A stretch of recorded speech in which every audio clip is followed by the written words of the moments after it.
Ladies and gentlemen, welcome back for the Admissions Director panel. Frankly, I'm surprised that you bothered to stay for this panel.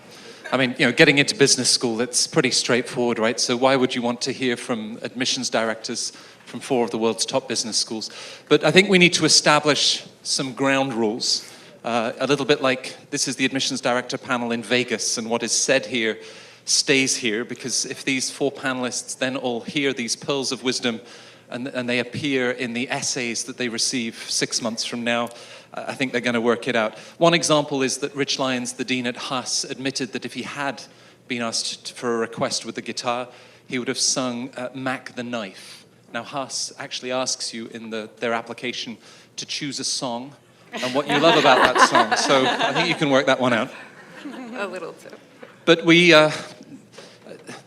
talk about a pride of lions, we talk about a parliament of owls, and if there was a collective noun for admissions directors, well, maybe somebody can come up with a suggestion for such a glamorous panel that we have for you this morning.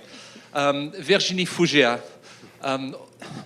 suffers from me describing her as the Grace Kelly of admissions for the last 20 years. Virginie is the director of MBA recruitment and admissions at INSEAD. Sitting next to her, Tina Mabley, who is the assistant dean at UT Austin McCombs. She's actually also Ariana Grande in her spare time. You put a microphone on this woman, we'll see what happens next. Kirsten Moss, who was formerly an admissions director at the Harvard Business School, but has crossed the coast. And Kirsten begins her new position on July the 1st. June the 1st. June the 1st. Oh, so this is official. 2 weeks in. This is official. official. Weeks in. Is the Assistant Dean and Director of Admissions at Stanford at GSB. And one of the most snappily dressed admissions directors, Kurt who is the Associate Dean of Admissions at Chicago Booth. When he was with us in the panel in London, we had about 25 tweets commenting on the snazzy socks that he'd chosen to wear for this event. I failed miserably today. But they're clean socks today. Yeah, so. well, I have been traveling. This week was the GMAC conference held here in San Francisco. And if you look at some of the applicant trends that GMAC captures with their audience, we see this flight to quality. We see a growing demand for the 1-year MBA program. And among the 2-year MBA programs, the world's top business schools have tremendous demand. In fact, the last time that Harvard Business School had over 10,000 applications for the 940 places in Boston was just after the tech bubble burst. I don't know what their announcement last week promises for San Francisco and the Bay Area in the weeks and the months to follow. And I'd like to just start there in terms of admissions trends. Perhaps, Virginie, we can start with you. We look at Brexit, we look at Trump and H-1B visas, but INSEAD has a great story to share anyway. So what have you been seeing in terms of application volume? Well, to be very honest, the last 2 years have been interesting to watch because we have seen rounds where we typically receive less applications, like the round 3 or the round 4, seeing increases for those rounds. So we have seen different behaviors in the applicant pool. Definitely increases. Increases primarily driven from the US and also from South America. Eastern Europe is unfortunately not doing so well. So we received last applications from Eastern Europe and a big increase from Southeast Asia. So it tells you, indeed, as you said earlier, it all depends also on how the economy is doing and how well the economy is doing. So certainly, we haven't seen yet the effect of some of the uncertainties in Europe, and here we could be seeing in the near future some of these effects. Yeah.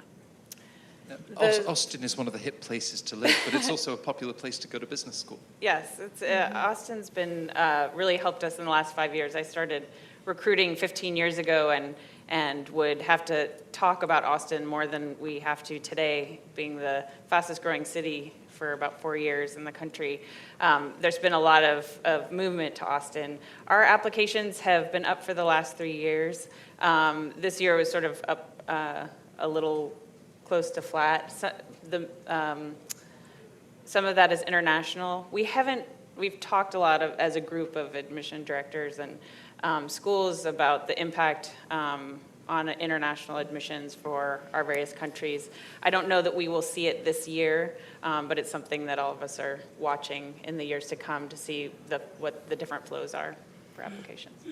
Now, Kirsten, obviously conscious that you've been in the position just a couple of weeks, so perhaps not able to look at sort of past data, but you're going to be pretty busy from round one onwards, right?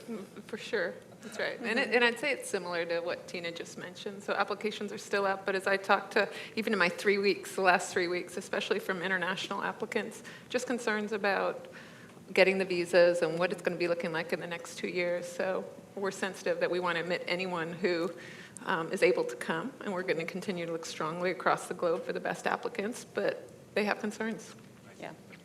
Booth, that was up 12% last year. Are you seeing a Trump effect? Not so far. I mean, we were up both domestically and internationally. We had some concerns, I think, in terms of the visa process, but actually those have been going through pretty rapidly. Our class is securing visas, so we haven't really seen any impact from the application standpoint. I think we'll see, with H-1Bs and all that stuff, as that becomes more solidified, what happens on the back end. But right now, everything's been moving pretty smoothly. So as candidates have worked hard to think about where business school fits into their personal, professional development, they click submit, and the applications end up in your office. If we can sort of look behind the curtain and maybe just get a glimpse into a day in the life of the admissions office. Now, Tina, in your mid-20s, but you've been in this industry for over 15 years. Thank you. Can you talk us through a typical admissions round and how the team works to Sure. put together the diversity? The application comes in, we have a series of buttons, we hit one, and the decision is made in a matter of seconds. Take the picture. Take the picture first. And then we go on vacation for about 2 months and tell you when we come back. That's what everybody believes, right? So applications come in. We operate in rounds at the University of Texas, and our applications come in. We deal with every round independently so that we can build our class as our applications come in. So we will fill our class as we have, as our applications come in. So we always say the earliest you are ready to apply, the better, because sometimes we will fill the class in the first 2 rounds. So the applications come in. It's about a 2-month process from the time the application deadline is until the notification timeline. Each round is a little bit different, but that's generally the time frame, which gives our admissions team a lot of time to do a lot of reading. So what we do is we send them on the road traveling, and just when they're sick of traveling, we say, okay, now you're sequestered in reading mode for the next couple of months. So that's about the timeline for our process. Now, at INSEAD, of course, you have 2 class entries and 4 rounds for each. So before you joined Tina in Cancun on that spring break, how does it work, including perhaps admissions committee, where INSEAD includes faculty, right, in some of that discussion? So we rely heavily on the alumni and faculty. They are members of the admissions committee. The difference is that we also have a few places for round 3, round 4. So we don't have the early birds. So any round you have similar chances. We use a wait list to kind of know since we might not know what to expect for the following round. So we use the wait list. And the very important person in the admissions officer is your admissions officer. So once you submit an application, you have the name of a person who can answer your calls. I mean, obviously they are based in France, so you have to bear in mind the time difference, but you have a person you can call and say, hey, are you sure you have everything for me? When are the interviews going to be released? And the interviews happen wherever you are based. You do not need to travel to Fontainebleau or Singapore, and they are conducted by alumni. So that's right. Kurt, anything that you would add to that in terms of what you're looking for in that entire process?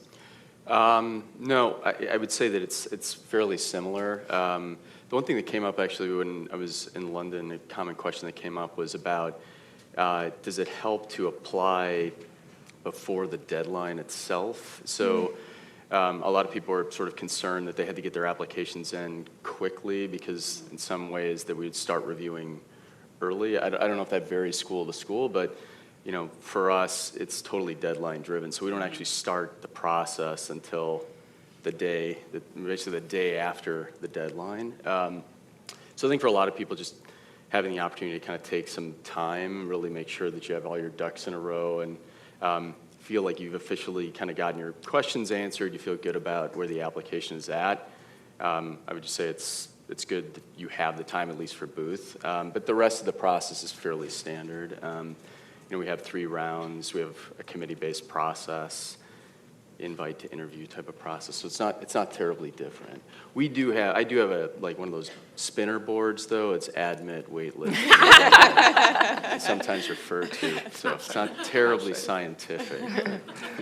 So, but yeah, it's very much holistic, and we really take into account fit and really understanding the institution. But we'll probably get into that a little bit later. Well, I mean, just staying with rounds, it's one thing to apply 24 hours before a deadline, but the choice of round 1 versus round 2 and round 3. Yeah. I think a lot of candidates sort of think, do I improve my chances by applying in one of the earlier rounds? Mm-hmm. Talk us through your perspectives from Booth. Yeah, I mean, I always say that my default is, you should apply when you feel like your application is absolutely at its best. We do admit as we go along, so traditionally round 3 can become more challenging. I think if, the competition, if you look at sort of the admit rates between rounds 1 and 2, it's not significantly different. But I think if you're trying to kind of rush something in, by cheating yourself in the time, you probably do more damage than you do by waiting for the next round to put in your best possible effort. So I know for a lot of people, the GMAT can be something that they're trying to kind of weigh. The recommendations, I think sometimes getting the proper time to really think through your essays. Again, for us, we try to put an application together that really assesses a sense of fit with the institution. So I think the more you're able to kind of do your due diligence and think through things, the stronger your application is going to be. And I think that outweighs the timing more so than just trying to get it in for a certain round. Kirsten, we had a discussion in London of applicants that look at the typical class profile and almost sort of lock... Can I go back to the last question? Please, Is that you can all answer. right? Unless you guys, do you want to hear how we think about it too? And the intent for saying that before we go to the next question is really, I'm 3 weeks into my job, just barely. So with some vulnerability, I thought, do I really want to get on stage with a bunch of applicants and talk about this? The good news is that I worked at Stanford for many years before becoming director. I took some time off and came back to the institution. But the reason that I'm here today and why this is important for me to sit with you in my 3rd week is it's all about having you put your best foot forward. So in each of our processes, and I'm sure I can speak for the other schools, trying to take each application, because that's my job. That's the value that I tell my staff. You put a lot of time into this. We want to give a thoughtful decision. So even though the structure is very similar to what some of the other schools have said in terms of 3 rounds, I think it's relevant to let you guys know the people who are reading your applications for us, they are staff. Many of them have their MBAs. Many of them came from Stanford. If I can count the number who've had over a decade of experience or more. And anyone who's new who will be looking at your application doesn't just get trained for a day. They get trained for weeks to do it. For us, we're lucky to be able to really be in a selective place and really want to do the best that we can to find high potential leaders out there. So we want to make sure that our readers know the difference. Let's say if you're in banking, what is the difference between sales and trading and corporate finance? Or if you're in private equity, if you're at a firm that's doing LBOs versus high growth or some mixture, because the context of how we look at what you've done and how you've done that matters. So at least, and I can't speak for everybody, but in submitting your application, I do get that question like, do you even really know what I'm doing? And yes, we do know that context. So please speak to specific details about what your accomplishments are. And know, at least for us, that folks will have spent many years looking at people from your industry and can understand it and want to understand what the nuances of what you've accomplished in that space. Now, we have an audience that's meeting you in mid-June and perhaps can meet some of those earlier deadlines.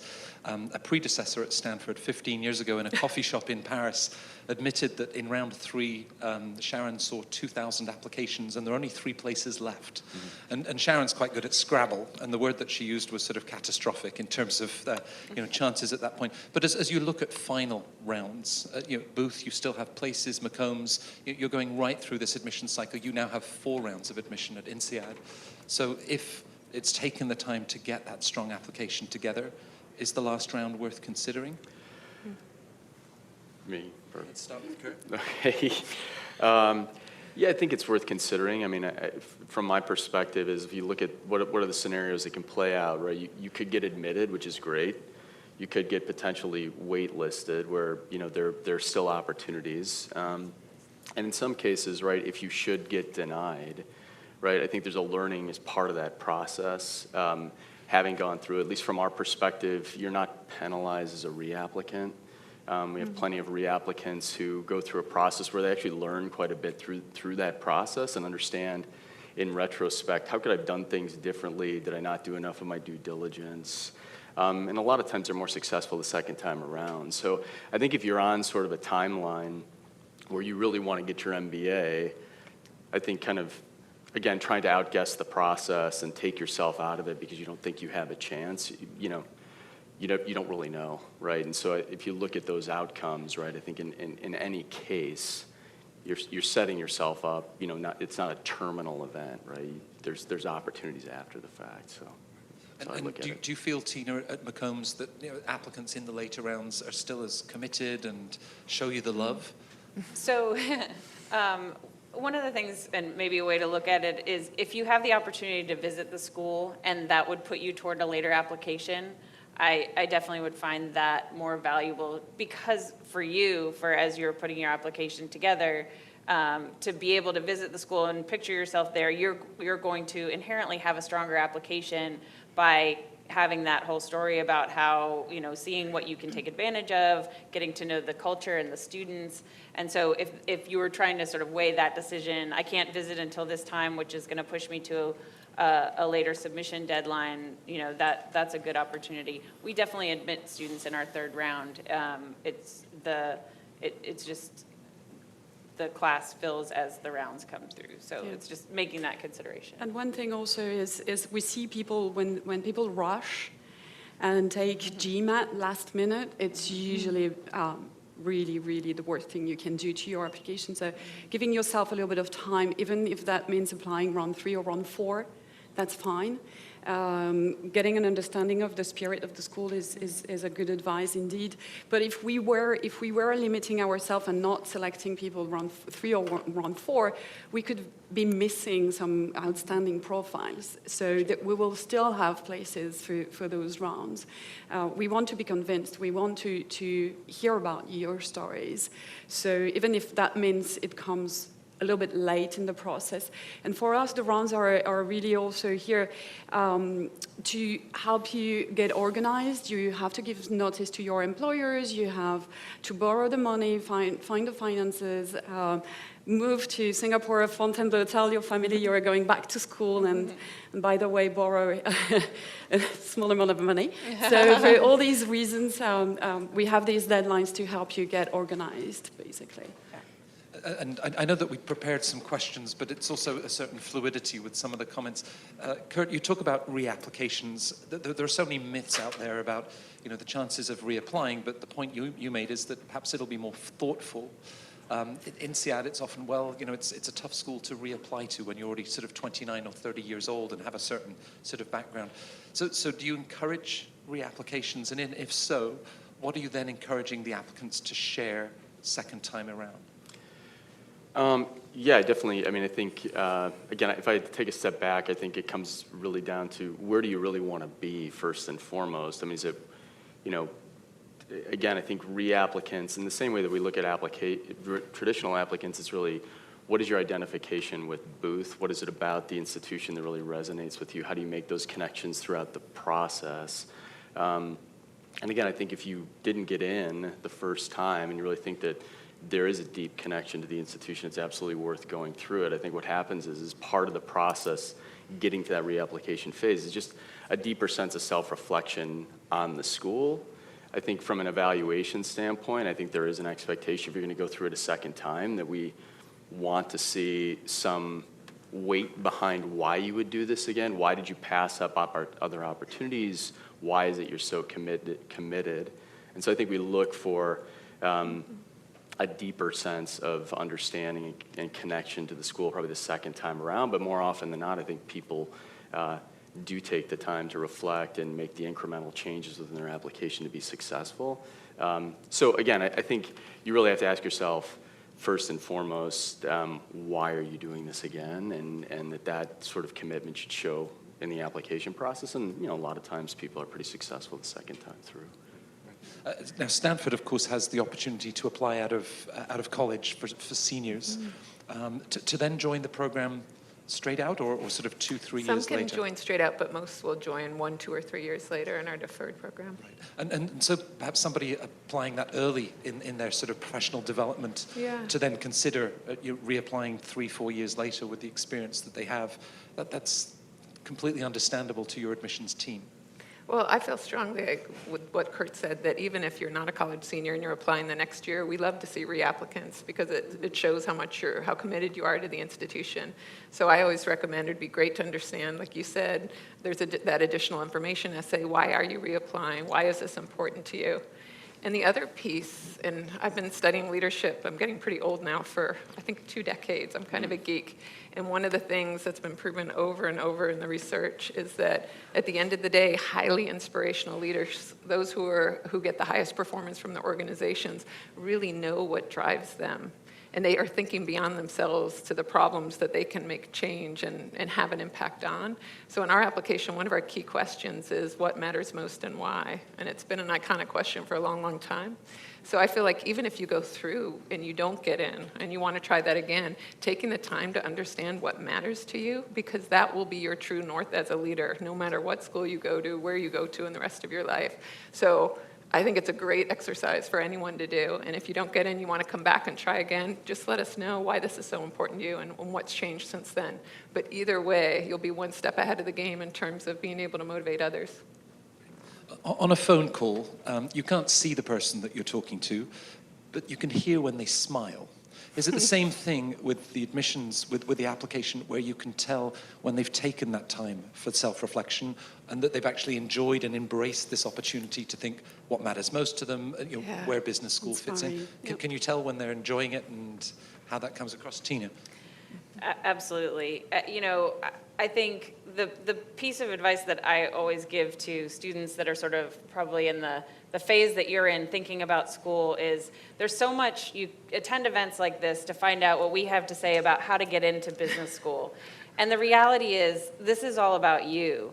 And the time that you do, the introspection that you do, a wonderful application will fall out of that. And so the important work is now. And so I commend you for being here today. Because the time that you take and the people that you talk to and the research that you do, and you have to do the tough work of self-reflection and figuring out what matters to you, and not what matters to you, what sounds good to get into business school, but what really matters to you and why you want to go to business school.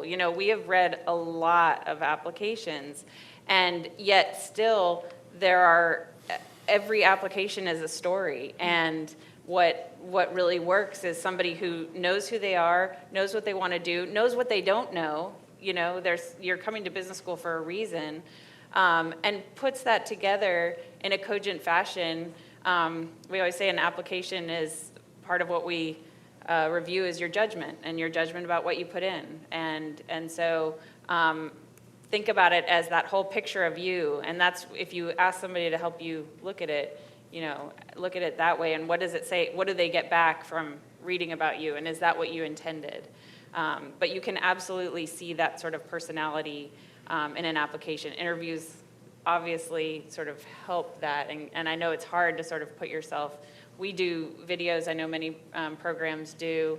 It's an option because we know that's not everybody's favorite medium, but things like that. That's such a good answer. We can probably stop the panel and move Yeah, into the, right the there. song and That's dance routine. INSEAD describes itself as the business school for the world, and that sort of international mindset is something that you're looking for.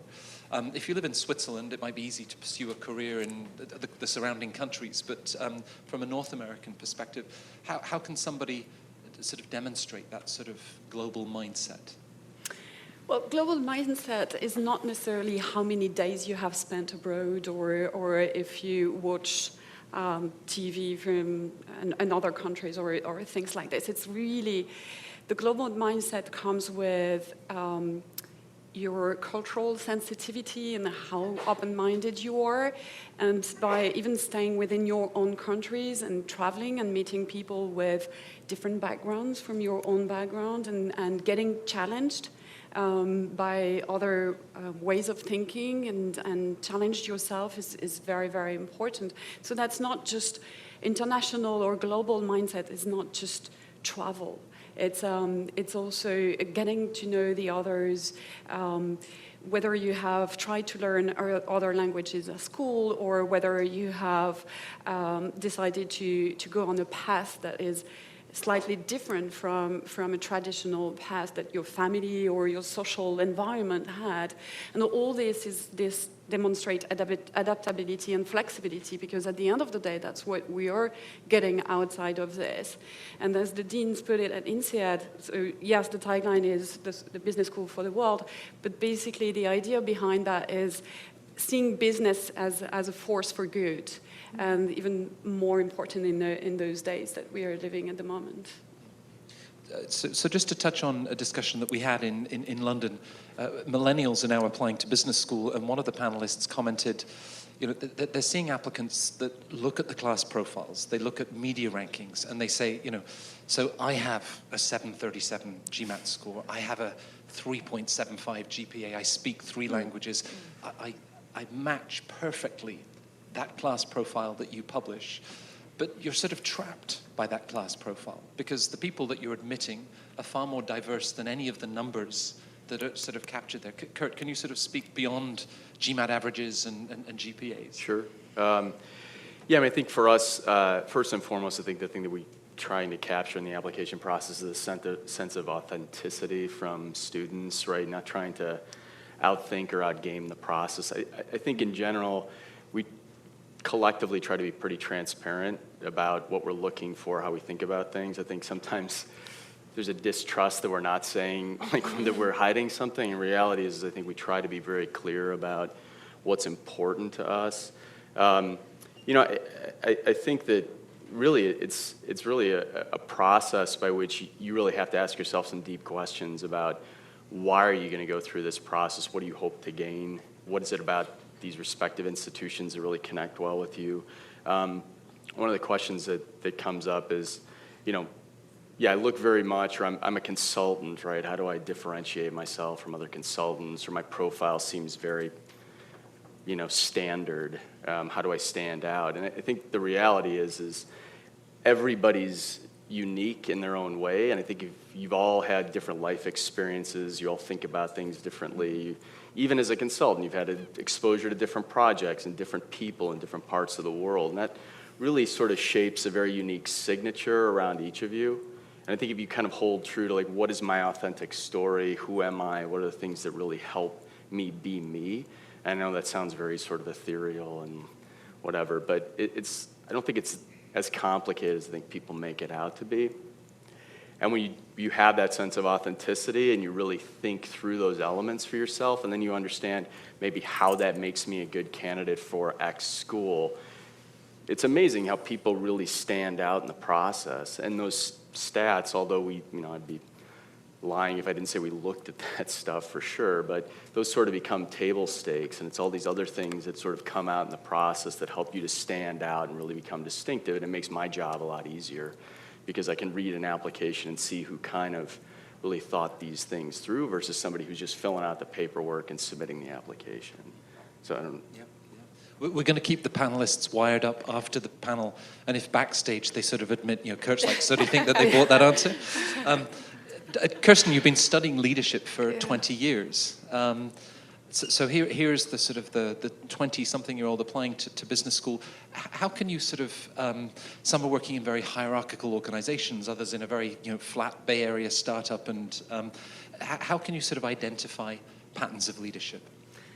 Yeah, you have me on my soapbox, so I have a very strong point of view. You only have this. 10 minutes for Yeah, your only answer. 10 minutes. So I'll make it brief, but again, it's really for everyone who's in the audience to try to give you as clear an understanding of what we're looking for. And we put it on the web, but sometimes it may not be. I'll give you some examples to make it more concrete for you. At the end of the day, I can speak for Stanford, but I bet some of this is shared. The number one thing we talk about is intellectual vitality. And what does that mean? It means real curiosity. My number one boss, honestly, this is Kirsten Unplugged, are the faculty. That we are a school. There are people who are tenured who will be in this institution. So if I pick you and you're not in the classroom with your hand up, excited, I'm going to hear about it.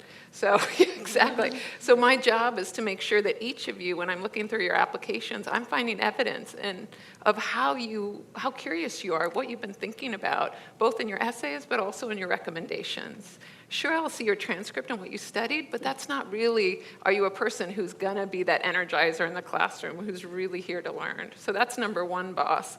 And then the second part for me, and this gets to my soapbox, is our mantra, our mission is change lives, change organizations, change the world. So I have the greatest job ever. I get to go out and try to figure out the 400 or so who I think have potential to change the world.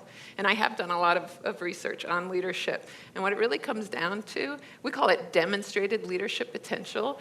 It's what are your past behaviors? What have you done, whether it was in college, right out of college in your job, that will predict what you're likely to do in the future. That's the data I have to go on. And you have a lot of places that you can show me that. Whether you're in a hierarchical job or you're in a startup, you are in a community and you're having impacts of some kind of scope and scale on others.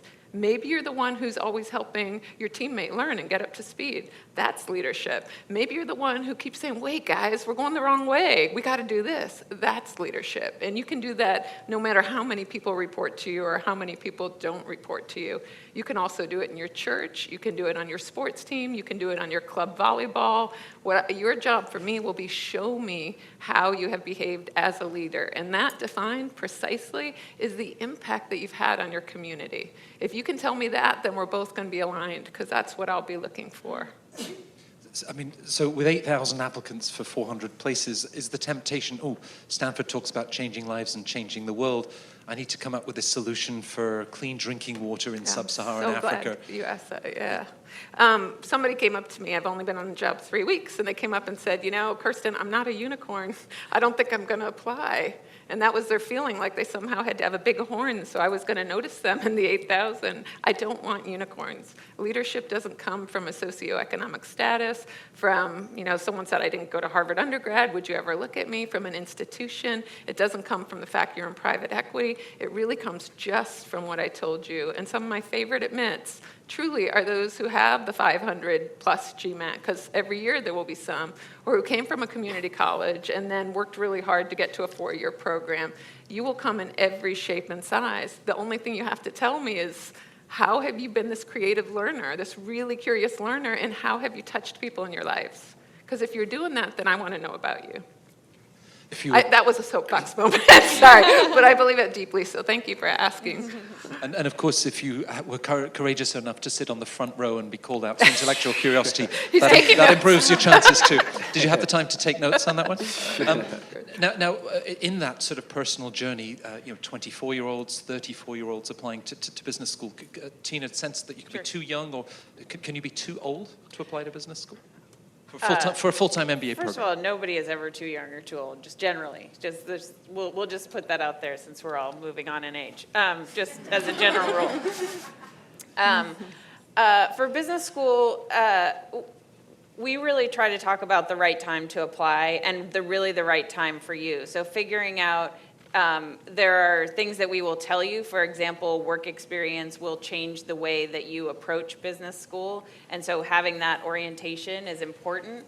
There are some people directly out of undergrad who are ready to go to graduate school in business. And it is their job to make the case for why. It's sort of, you're the person making the case for yourself. And if you truly believe that it is the right time for you to go through and that you will have the right outcomes coming out, because part of our job is to make sure we can honor the side of our commitment. What you're coming to do, we want to know that we're the place that you can do that. So, if you come with 20 years of experience and you're expecting to triple your salary coming out and you're, in high tech already making over 100K, that may not happen. You may make a case for why you want to do that. So it's really about the right time for the individual person. And generally, I would say, there's a sweet spot in your development for when an MBA can do the most for you, but it's different for every individual. So, sorry, we're not going to triple our salary coming out of, well, not straight away. INSEAD, among many schools that are targets for recruiters like McKinsey, Bain, BCG, and in terms of, as you think about people's post-MBA career goals, if you're 33, 34, do we need to be that much more clear about what comes next? Because McKinsey isn't usually looking to recruit the 35-year-olds coming out of business school. Well, this is very, very important to know what you're looking for after. That's the main reason. And that's also how you will just give your best application. If you have expectations that cannot be met by a business school, then it's very likely that you will not convince the admissions committee. So do your due diligence. Think of it's a match. It's really a match with a business school. So you have to wonder, okay, I have this sort of career path so far. I'd like to go for an MBA, and the MBA will bring me that sort of or career path. You have to have some sort of vision. So yes, indeed, if your career expectations are not realistic, you will not be among the strongest applicants. This is for sure.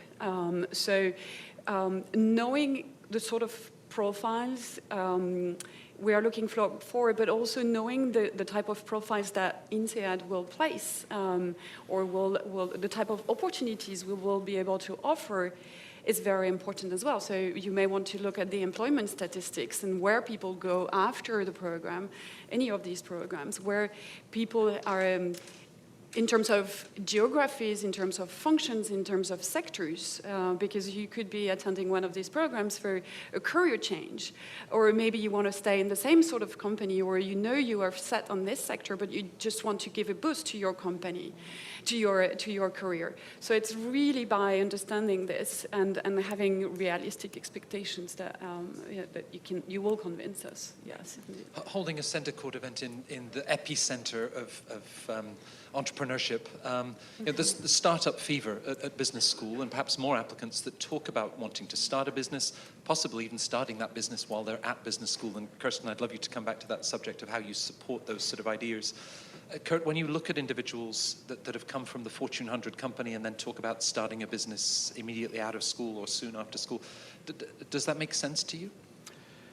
Yeah, I mean, I think it's to us, it's always the quality of the argument that's applied in the application. I'll be candid. 80%, over 80% of our full-time students will shift gears, and most that what they say in their application is not necessarily what they're going to realize when they leave.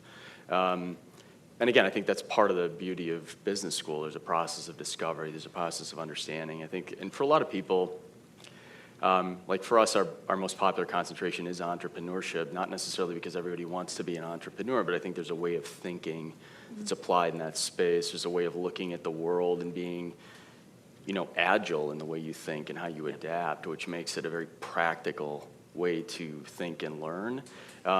So for us, I think from an application standpoint, it's if you really have a passion for a business idea or you want to start a business, again, it's more about the quality of the narrative and how you think you're going to make that happen versus somebody who just throws out, I want to be an entrepreneur because I want to be my own boss, or there's something that's somewhat artificial to that.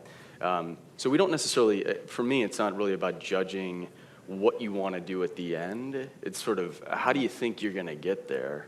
And what are the things that you can leverage as part of your overall experience, particularly at Booth and the experiences you've had in your life to make that happen? It's more about that. But, again, I think that more often than not, people come in with a general passion. At least that's been a big trend in terms of understanding the entrepreneurial mindset. How you apply that at some point, I think, varies considerably. But right. And beyond South by Southwest, I mean, Austin, has its own entrepreneurial culture. So is Yeah. that something that you're seeing more and more? You know, when I was director of admissions, one of the things that it was starting probably, 8 years ago, that the preponderance of applicants would say, I want to be an entrepreneur, I want to start something. And I was finding that reading applications, it was hard to tell, you're looking for, when you're looking at folks who want to be an entrepreneur, it's, what do you look for? It's easy to say you want to be an entrepreneur, but we know a lot of entrepreneurs, and it is a difficult journey. And so you have to be in it for the long haul. So we look for people who've taken initiative. We actually started 5 years ago a scholarship program where we have students come. We wanted to see entrepreneurs in a different light, so they come and pitch for a scholarship. And you don't have to apply to pitch for the scholarship, so it's open to anyone who wants to be a part of the competition. And students come and they pitch to judges. There's a finalist, and then someone will win a scholarship. They do have to also apply and get into the program as part of that process, but it allowed us to see a different side of students that were looking to get into the entrepreneurship space. And we see a lot of students for similar reasons that have been said, that it's a good orientation, and you can sort of put your courses together. It's a nice integration of the things that you're learning, some of the entrepreneurship classes. So we see a lot of that in the program. Over 50% of INSEAD's class 5 to 10 years out of the program have started their own company. So are you also looking to understand that longer term picture and not just immediate goals as they come out of the program? Yes, that's very true. Not everyone is a serial entrepreneur and willing to do this, but we see that typically the alumni will do it at some point in their career. It's about 60 to 80 students who will do it just right after the program. So for that, we have entrepreneurs in residence, or we have a capstone in entrepreneurship, or we organize venture competition. We've received just 2 major gifts from alumni for the Entrepreneurship Center. So it's definitely an area we focus on, but not just for the sake of focusing on entrepreneurship because it's trendy, but it's also because, as you mentioned earlier, it's agility.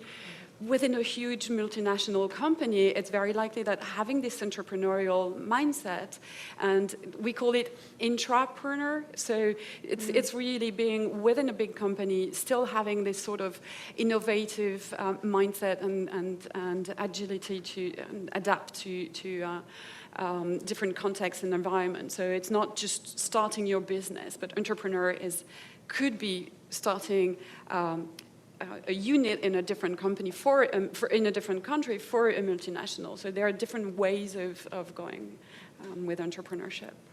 Media rankings have traditionally rewarded business schools for placing 98% of the class into a position 3 months after graduation. But in US News back in March, I think a third of the Stanford class hadn't decided yet what they were going to do, but they're certainly thinking about it.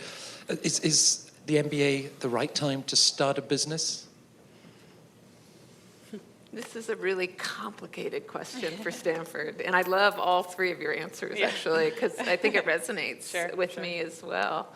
And I did run career services at Harvard before admission, so I know what it's like to be trying to get those surveys and almost want someone to say, yes, I have a job, because there's pressure.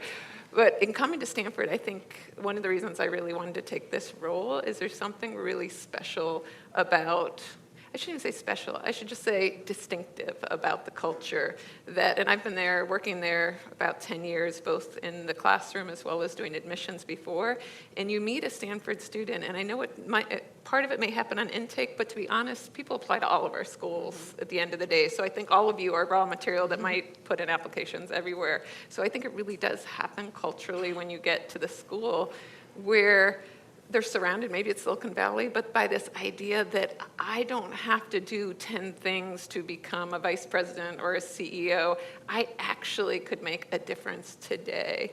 So it's this mindset that you guys have talked about in it, and people say it's in the Kool-Aid, but you really will come on campus and hear students talking immediately about what would I like to be doing in 10 years, but what could I be doing tomorrow to make that happen? So I say it's a love-hate relationship because certainly we have lots of curriculum, we have Startup Garage, we have angel investors on campus all the time. You can start your business, and many do, and many faculty get concerned second year about this issue. So oftentimes students are finding partners to do that. But what we are trying to really inculcate is that sense that, and you called it what did you call it? Entrepreneurship. Yes, entrepreneurship. And I think that's what happens is the deans before said business school is a transformational experience. And the greatest gift that I think Stanford students get is they come out 2 years later and think, I can change the world. And I might not be doing it tomorrow, and I might not be starting a business alone by myself, but this is going to be a journey where I'm going to make a difference. And I guess where I'd end up is I was talking with an alumni yesterday who's at a private equity firm. He's a founder, what you would think of as a very traditional, non-entrepreneurial job in some ways. They have a fund, and they spend lots of money investing in companies. And I said, what are you most excited about? You know, you've been out for a while now. And he said, we've raised it's a $2 billion social impact fund because I believe the problem of social investing, to have social impact, everyone's trying it, but unless you throw huge dollars at it, we will never change the world. And the way we'll never create an opportunity for this to really work in our world. So even though he's in a traditional role as a founder, doing very similar things to other companies, he's looking intrapreneurially at what will shift my company and make a difference that's bigger than what we've seen in this industry before. So that if I were sitting in your chairs, I'd be thinking, what do I need to feel like in 2 years from now? I got accounting, I got finance, I have all of that stuff under my belt, but how am I going to transform so when I come out, I'm going to be thinking big like that, no matter what company I go to, whether I start it or not. Now, we're about 40 minutes into the panel, and we haven't used the four-letter word of GMAT or GRE. And, you know, it's selective. GMAT has even announced this week that you can mix up the order of the sections of the GMAT test, and possibly that'll squeeze an extra 10 points out when you take it for the 5th time. The reality of the importance of GMAT in the process, and are you looking for minimums, or even do you have minimums based on the Indian male software engineer or the individual coming out of an NGO? Kurt, can we start with you on the GMAT? I'm beginning to think I shouldn't have sat to the left. Or yeah, no, I mean, I think that the reality is for standardized tests, I mean, the critical component is it allows us to sort of create some ability to compare across markets and industries and backgrounds in a way that just, it gives us some context within a very complex pool. You know, from our perspective, GMAT, GRE, you know, a lot of people, I think it's really sort of a comfort thing. I will say that in general, if people are considering what exams to take, you know, the GMAT was designed specifically to look at, you know, it was designed by business schools to really test certain skills for business schools. So I think, like to Kirsten's point earlier, there's part of the application process that, successful or not, you're going to be practicing and learning some skill sets that will be applicable more readily as part of your business school experience. So sometimes I say, you know, the GMAT is a good trial run for those skills. But again, we'll accept really whatever you want to take.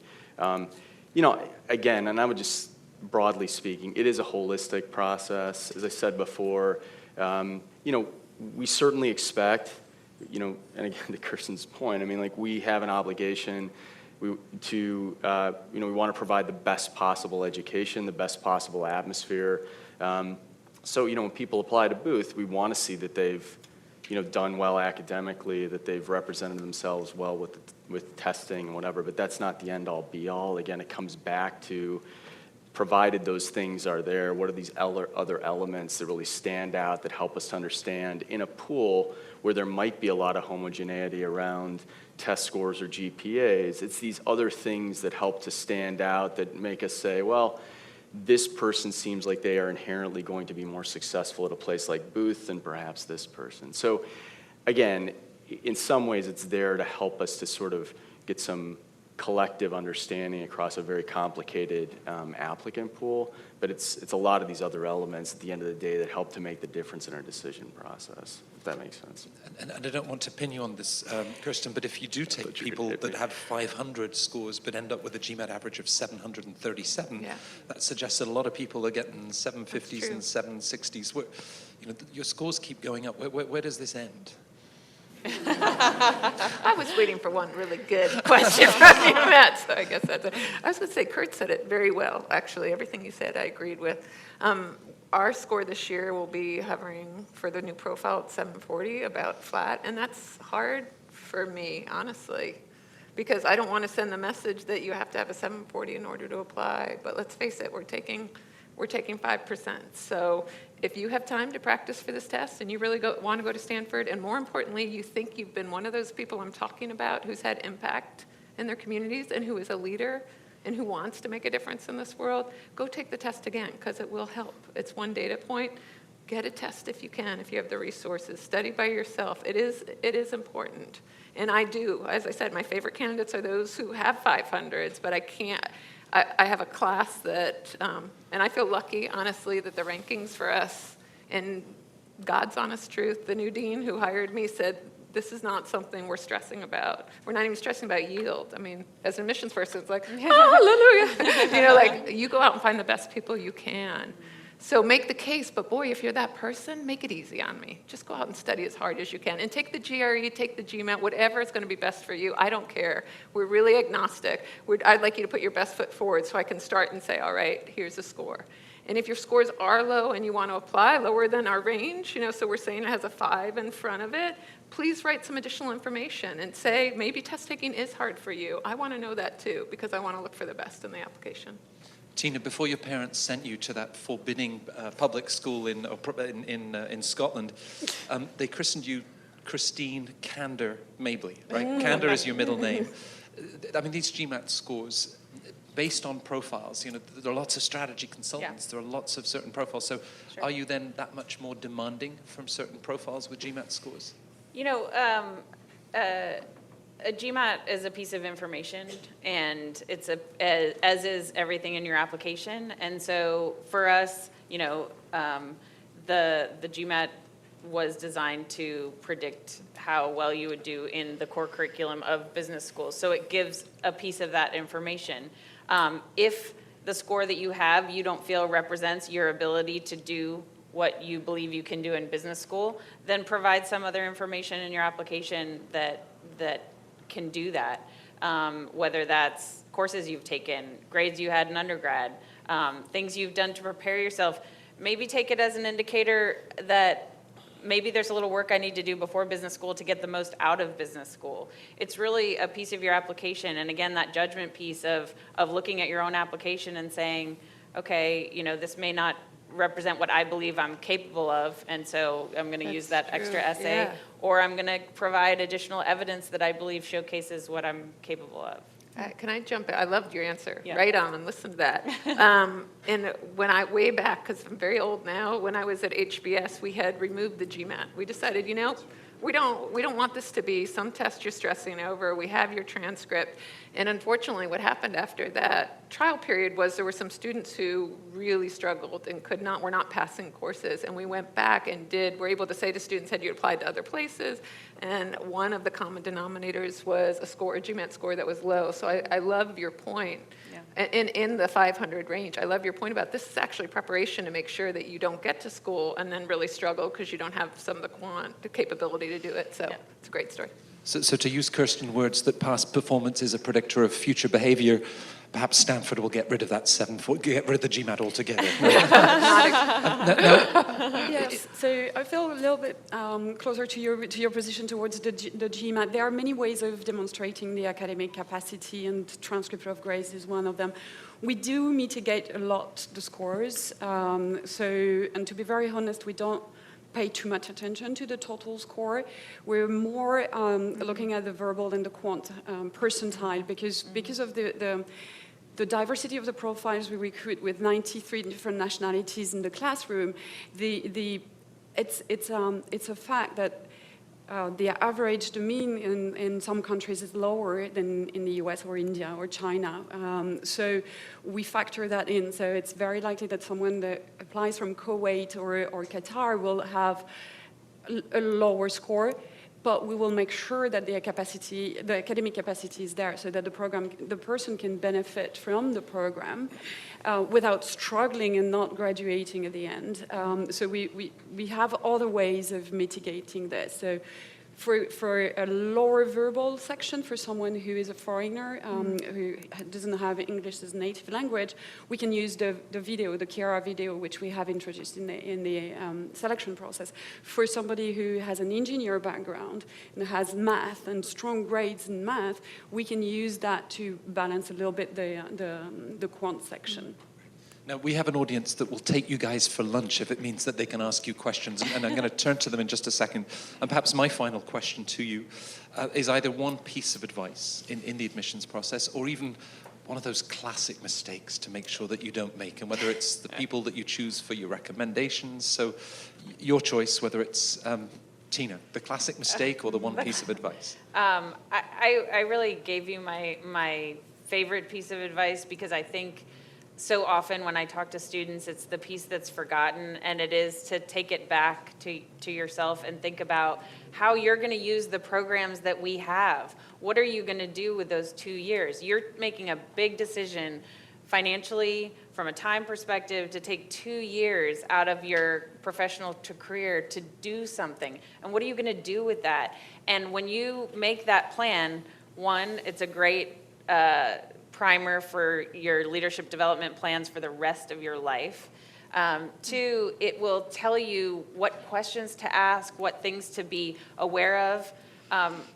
Since I already gave that speech in an earlier question, I think that the most important thing I think you can do now is you will be amazed at who will answer your call if you email somebody, ask for 15 to 20 minutes of your time. That's what I find is the consumable portion that people are willing to give up willingly, and say, I'm thinking about going to business school, I'm thinking about getting my MBA, and I'd love to hear about your insights in your profession or what you do. You will be amazed. I tell my students this the first day of school when they come to campus, to use those 2 years. That's your sort of license to play. You're in positions now where you might not be able to call up your competitor and say, hey, how do you do what you do? I'm interested in what you're doing. But as an applicant to an MBA program, you can do that. And that work that you do will help you refine how you're going to use those 2 years. And it will a wonderful application will fall out of that process.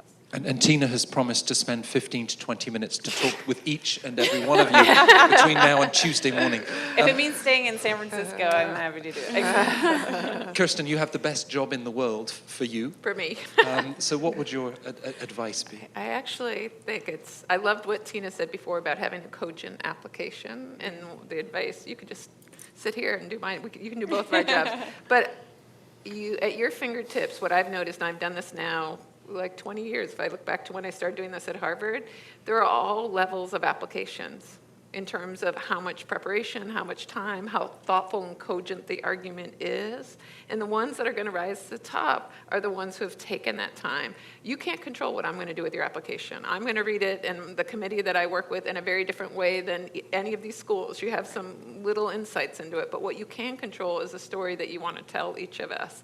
So I love that Tina talked about get on the phone, figure out from people in your profession what you want to do. Talk to alumni. We're traveling all around the world and we're bringing them. We have a question, why Stanford? I'm sure you guys have similar. How many people write, I hate to say it, but that question, many people seem like, I want to be this and I want to be in California. It's at a very surface level. You have control right now to do some research to figure out what your goals are and how will Stanford or Booth or any of our schools specifically fit with that. What are the classes? Who are the faculty? What's the club?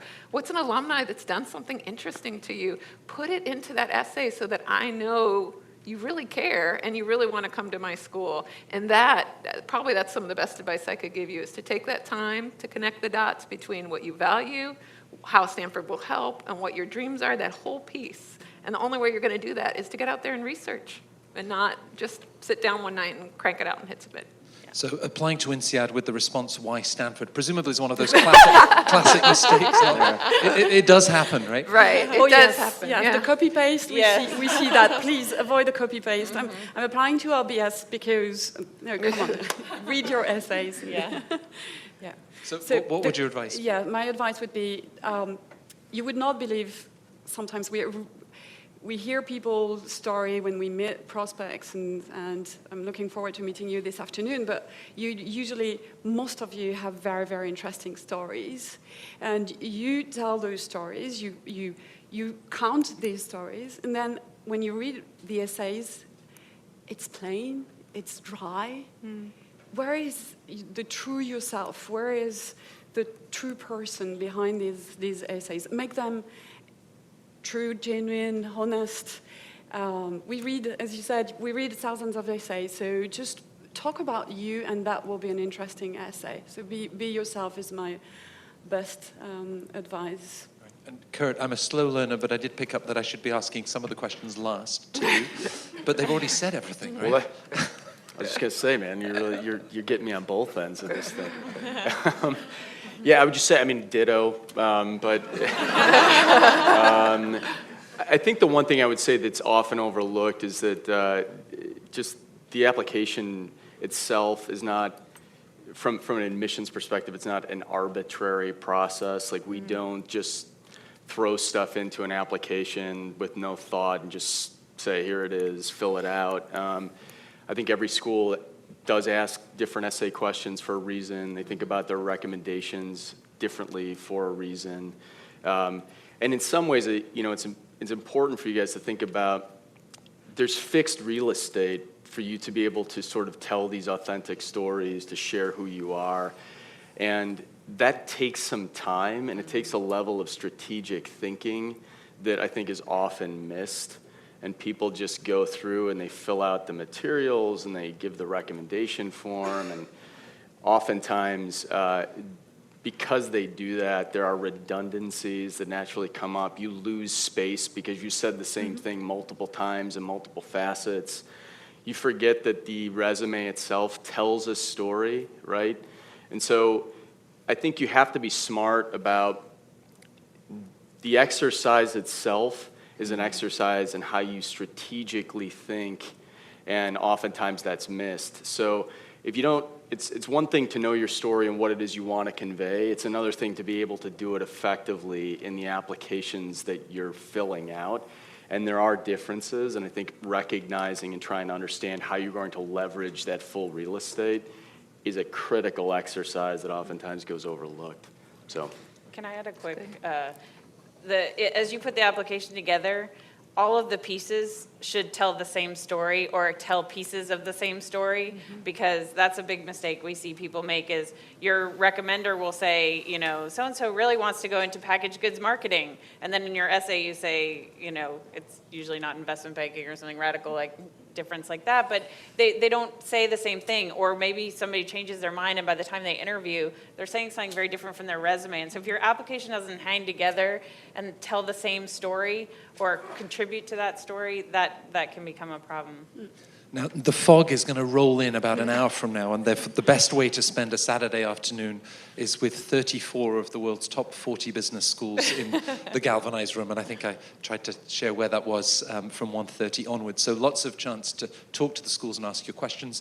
But as we wrap up this panel, let's just take a couple of quick questions from the audience. Front row. It works, the front row, doesn't it?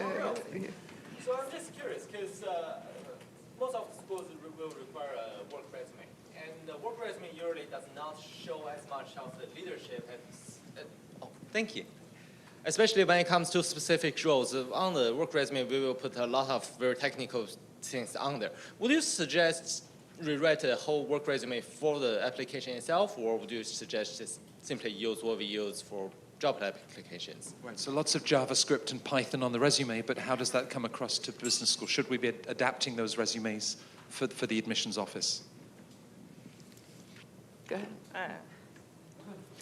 Nobody has the answer to your question, so let's... Yeah. I'm happy. You know, there's several places, and I don't know how everyone else's application works, but on ours, I think a good resume will sing exactly what you've done, both intellectually and as a leader, but it doesn't tell you the how.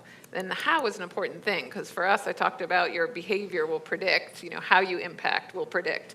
So have a great resume for work, and you can submit that. But in the application, we give you descriptions of what you've done. So you can give me a little bit more of the how in there. And then also, and if you're thoughtful, and I'm going to emphasize thoughtful here because it's tricky, your recommenders, at least in ours, are asked, how has this person been differentiated in their work versus others at a similar level or position? So that's a wonderful opportunity for your recommender to really talk about, let's say you're this generic consultant, you're a McKinsey consultant, whatever it is. How have you approached your assignments and your clients different than others who have come before you? The reason I say you need to be careful about that is you can certainly sit with a recommender and talk about how important that piece is and what you'd love for them, the lens you might like for them to think about as they write it, instead of just saying they're top 20% and, just give the facts like you have on your resume. But please make sure that you're not giving your recommenders, ideas for answers for these, because there's the saddest thing for me, I think, literally the saddest, is when I'll get an applicant who looks phenomenal, their story's awesome, and I'll get to their recommendations, and there will be cut and paste of the same paragraph, because the recommender was thankful for what you gave them and was cutting a corner, but then it brings up all kinds of questions about your integrity and others, because how do I really know, what happened there? So have conversations with your recommenders about that's an important piece of the puzzle and what they might like to share, but do not give them potential answers they might want to give the admissions committee. Two answers with that one. I'm just going to look beyond the front row briefly. Yes? Sure. So I guess in an effective or authentic application, part of that would include exuding some self-confidence, but also some self-awareness. How would you give advice on showing that balance there? That's a great question. Who would like to start with self-awareness? Virginie? That was the reason for us adding the video, because indeed on paper that's very difficult to show your self-awareness and how you communicate and the drive and the energy, and through the video we could get that. And also in the interviews, I don't know, you probably get those. So interviews with alumni, you have that comes across, because indeed on paper that's kind of difficult to be able to show that, but that's probably not exactly where you want to put it. It's probably more coming out of the interviews, coming out of the letters of recommendation, that we can understand this self-awareness.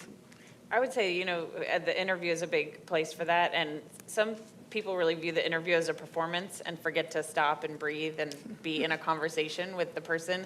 Many of us use alumni in our interviewing, and that's a great opportunity for you to learn about the school as part of that conversation. And so I think some of that authenticity can be sort of confirmed in the interview. You'll see it in the things in the application. Can just talk about also that sort of sense of confidence without attitude, or sense of humility, but also making sure that you speak up for yourself, right? So, some applicants, we talk about many sort of women applicants to business school that, really don't sort of put forward all of the things that they've achieved. So, we want a degree of confidence too, right, Kurt? Yeah, absolutely. I mean, again, I think there's an expectation you're applying to business school, right? And so there's a sense just within that exercise alone, right? There's a confidence that goes just going through the application process and sort of assessing what is it that I want to do. I don't think that these things are mutually exclusive, right? I mean, self-awareness is a lot about when do I advocate and speak up in a way that shows that, I'm making contributions to my organization, I'm impacting people. It shouldn't be associated with being self-confident necessarily translates into arrogance, right? And part of that balance of self-awareness is really understanding, when am I appropriately telling the story in the correct way and using I and my contributions versus the we. There is no, again, it's always, I think everyone looks for the formulaic sort of answer, and there isn't one. And that's where, again, this trickiness of being authentic, right? If you don't have self-awareness, you can't fake it in an application process, right? If you are naturally very high on self-confidence to the point where you're very cocky and arrogant, right? That's going to come through in some ways. There's so many facets of an application. There's so much complexity to it that I think a lot of people underestimate. That authenticity naturally comes through, right?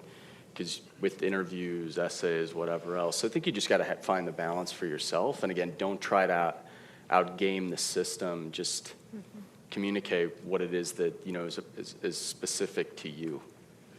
Now I figure that the front row can rush the stage, and you'll be the first one to be able to answer your question personally. We have lunch for these guys. How nice of you. Was that humble enough? Yeah. But I just wanted to thank all four of you for the time, for the candor, and for the insights. And I know that everyone will have the chance to speak with you later on this afternoon. This has been recorded, and I think it's on the Poets and Quants Facebook Live. So we go back to Tina's first comment where you just push a button and it's submit. But thanks to all four of you for this panel together. Thank you. Thank you. Thank you, Matt. Thank you.